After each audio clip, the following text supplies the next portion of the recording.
এটা সুন্দৰ অনুষ্ঠান আয়োজন কৰিলে আমাৰ যি ভাতৃত্ববোধ গঢ়াৰ ক্ষেত্ৰত লগতে যি দুখীয়াৰ দৰিদ্ৰবিলাকৰ নিজৰ ভাতৃত্ব অনুভৱ কৰা হয় যে আমি দুখীয়া মানুহবিলাক কি ধৰণে কষ্ট কৰি আমি সমাজৰ হকে কাম কৰা হয় নিজৰ ঘৰখনৰ লগতে সমাজক আগবঢ়াই লৈ যোৱাৰ ক্ষেত্ৰত আজি পবিত্ৰ এই যি ইফতাৰ ৰমজান এটা সুন্দৰ আয়োজন কৰিলে সকলোলৈ মই আমাৰ এই শিৱসাগৰবাসী সকলোলৈ মোৰ ফালৰ পৰা আজি ৰমজান মাহৰ সকলো মুছলমান ধৰ্মীয় লোকসকললৈ মোৰ ফালৰ পৰা আন্তৰিক শুভেচ্ছা জনাইছোঁ।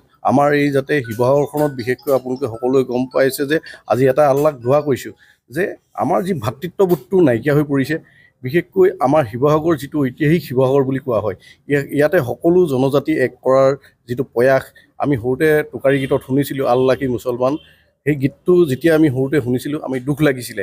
আজিৰ দিনত দেখিবলৈ পোৱা গৈছে যে বিভিন্নজন বাহিৰৰ পৰা লোক আহি আমাৰ নিজকে ছিন্ন বিচ্ছিন্ন কৰিবলৈ চেষ্টা কৰিছে।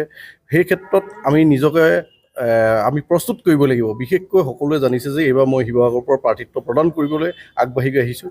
ভগৱানে নকওক যদি মোক এইবাৰ প্ৰাৰ্থিত্ব দলে প্ৰদান কৰে, মোৰ লক্ষ্য এটাই হ'ব সকলো আমাৰ শিৱসাগৰবাসীৰ পৰা আমি দেখাব পাৰিব লাগিব যে সকলো মুছলমান হিন্দু সকলো জনজাতি এক ঐতিহাসিক শিৱসাগৰ যি ক'বলৈ গ'লে আমি সকলোকে এক কৰাৰ প্ৰয়াস কৰিব লাগিব।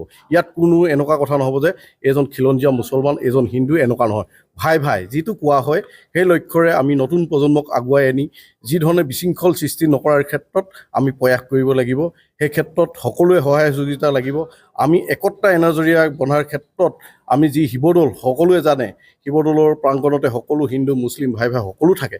ইয়াত যি ধৰণে বিশৃংখলা সৃষ্টি কৰাৰ ক্ষেত্ৰত বাহিৰৰ পৰা ব্যক্তিসকলে চেষ্টা কৰে, সেই যাতে সকলোৱে মোৰ ফালৰ পৰা অনুৰোধ থাকিব যে এনেকুৱা বাহিৰাগতৰ লোকসকলৰ যাতে আশ্ৰয় নলয়, আমাৰ নিজৰ ভাতৃত্ববোধটো বিশৃংখল কৰা চেষ্টা কৰিব নালাগে। আমি সদায় এক হৈ থাকিব লাগিব, আমি সকলোৱে মিলি থাকিব লাগিব।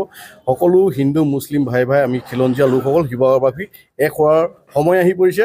এই ক্ষেত্ৰত আমি সকলোৱে মিলি যাতে আমি এইবাৰ শিৱসাগৰখন আমি দেখাই দিব লাগিব, অসমৰ বিশ্বত দেখাই দিব লাগিব যে আমি সকলো হিন্দু মুছলমান লোকসকল ইয়াত আমি একতা এনাজৰী বাস কৰিবলৈ শান্তিৰে আজি যিধৰণে দোৱা কৰিছে সদায় শান্তিত থাকিবলৈ যাতে দিয়ে, এই ক্ষেত্ৰত আমি সকলোৱে প্ৰস্তুত হ'ব লাগিব।